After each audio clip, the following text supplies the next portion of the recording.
కదా 14,000 అంటే 3,500 తర్వాత ఇవ్వాలి. ముందు ఒక 7,000 ఇవ్వాలి, లేదా 4,500 అట్లాగా లెక్క చూసుకుని ఇవ్వాలి. 5,000 రూపాయలు అట్లాగే ఇవ్వాలి.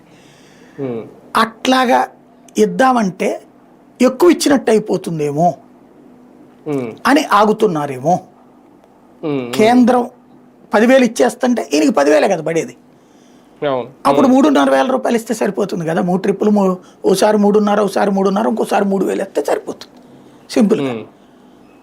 అదే ఇప్పుడు లెక్క అయితే 7,000, 7,500 ఇవ్వాలి. అది అవుతుందని ఆగుతున్నారా?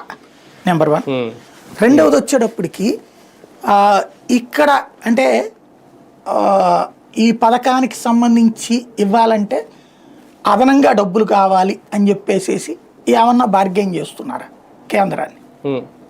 అంటే ఢిల్లీకి వెళ్ళి అప్పులు అడుగుతున్నారు కదా, మళ్ళీ మాకు డబ్బులు కావాలి, ఎక్కువ లిమిట్ పెంచండి, లేకపోతే ఇంకా రకరకాలుగా అప్పులు కావాలి ఇప్పించండి అని అడుగుతున్నారు కదా. దానికోసం ఏమన్నా ఆగుతున్నారా? ఇది ఒక ఆస్పెక్ట్. రెండవది ఏంటంటే రెస్పాన్సిబిలిటీ, బాధ్యత. ఈ సమయంలో ఇది ఇస్తే రైతుకి మేలు చేకూరుతుంది. అవును, రైతు ప్రయోజనం కోసమే మనం ఉన్నాం. మనం ఏమంటున్నాం? పొలిటికల్ గవర్నెన్స్ అంటున్నాం. అంటే రాజకీయ ప్రభుత్వం. ఎందుకని రాజకీయ పాలన అంటే ఆ ప్రజల అవసరాలు తీరిస్తేనే ఆ ప్రజలు మనల్ని ఆదరిస్తారనే కదా చెప్తోంది. అంతే కదా. ఆ లెక్కన ఇవ్వాలి కదా. ఇప్పుడు ఎందుకు ఇవ్వట్లేదు అక్కడ?